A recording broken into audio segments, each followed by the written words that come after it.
Well, it was quite strange, really. I was living in England, and I was, because I'm a carpenter slash builder, and I didn't want to spend another year working in England, and I was going to go to South Africa and do some work for a company that I used to work for in Australia, over in there. And the girl I was sharing a house with, her boyfriend was working in America, and I said, "Oh, is there any work over in America for me?"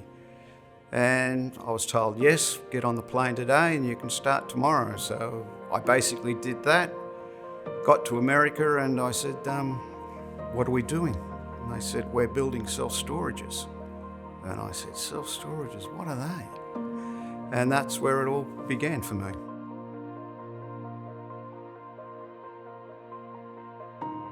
Well, I started my first facility at Storage King East Gardens, or slash Hillsdale's the actual name of the suburb. And from the time I left America, I thought, I've got to get into this. This is what I want to do. And at the time, I even asked my boss in America. I said, Stuart, who was a Kiwi, I said, Stuart, we should do these in Australia. And he said to me at the time, you've got them in Australia. And I thought, oh, I've never seen one. And on my return, flying into, after 3 years in America, it's a rainy day in Sydney. I'm looking out at the plane window, saw nothing. All of a sudden the clouds cleared, and first thing I saw was Miller's at St. Peter's. That's the first sight of Australia, and I thought, we do have them here. So I came back with that in mind, looked around for a site that was close to where I lived, and that's where East Gardens came about.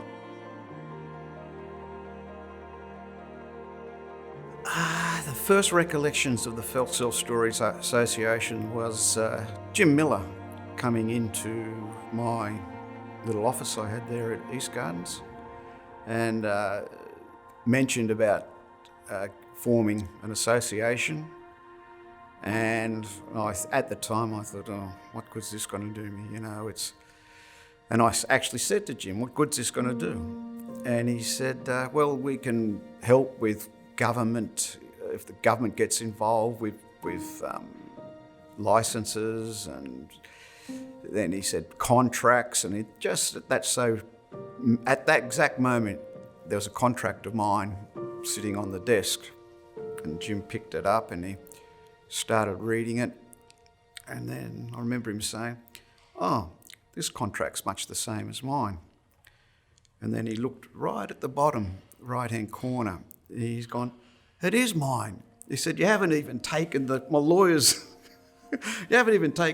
name off the bottom of it.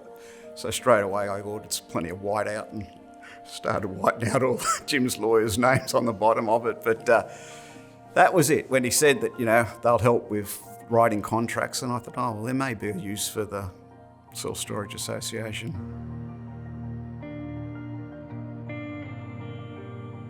Oh, without a doubt, in the early days, the biggest challenge in the industry for me, without a doubt, was banks in the early days. They didn't want to go anywhere near you. They didn't have any idea how self-storage worked, what the industry was, especially for me, because my first site was a purpose-built site, and the bank saw that as a serious risk as far as I was concerned, because it had no alternate use. If the storage went broke, what are we going to make of the building? Interest rates, of course, were sky high at the time, and just the fact that it was an industry that they weren't aware of. Cap rates were just, again, in unheard of territory sort of thing, because they, again, were working with an industry that no one knew. Even getting it valued was an extremely hard, or valued by someone that knew what they were doing anyway, was impossible.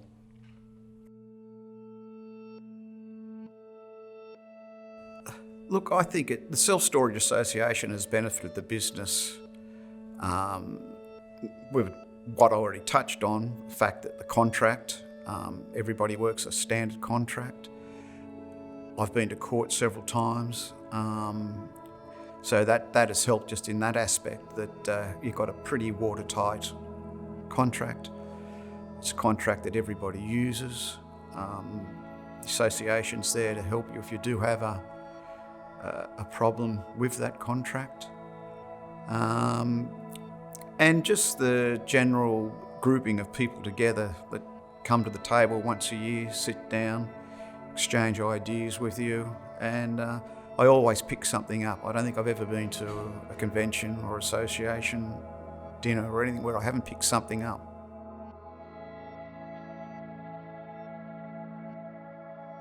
Friendships from the SSA, for all the Kiwis out there, I'm sure they all know Larry and Mary Mingans from Ariwa.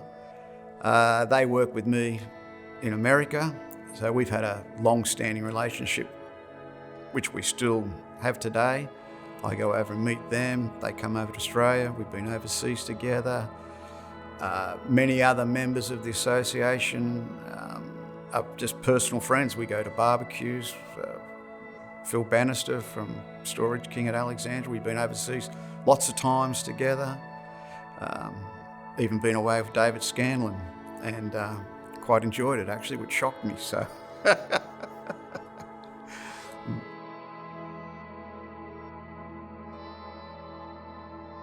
Well, one of the funniest things that I think that happened to me in our storage facility, or one of them, everybody's had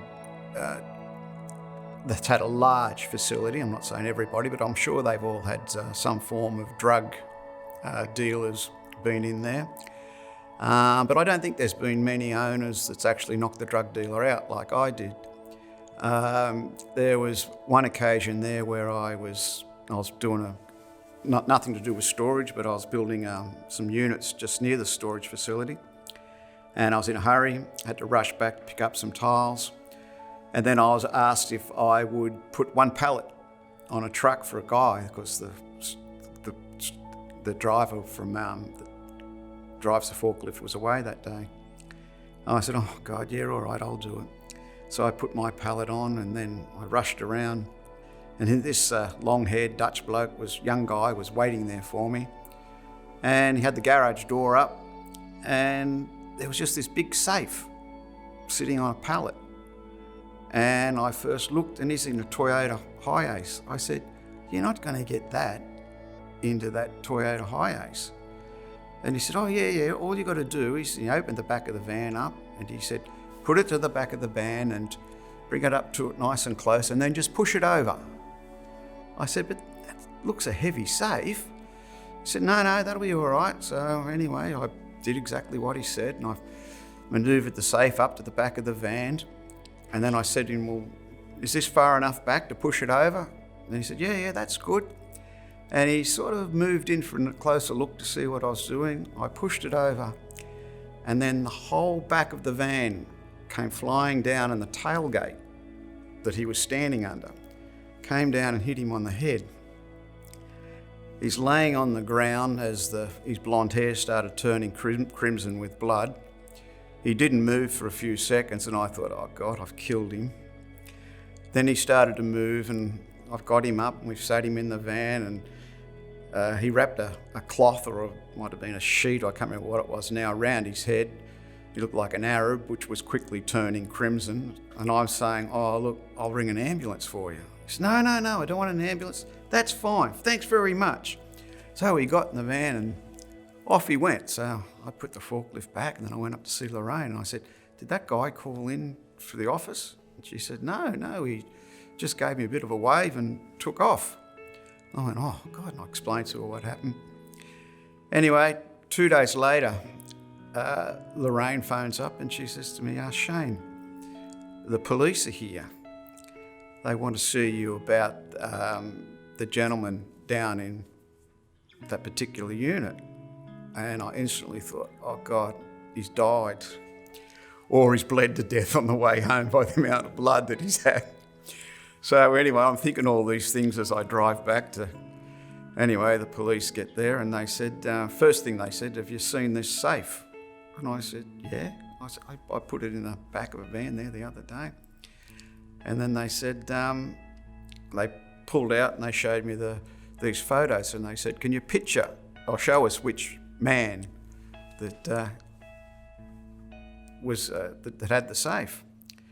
So I, at the time, I remember he had long blonde hair. Well, in the pictures they showed were all people with crew cuts. But what must have happened is when they stitched his head up, they must have had to shave all his hair off. So all these photos of blokes with short hair. And I couldn't pick him out the lineup. So he was quite late.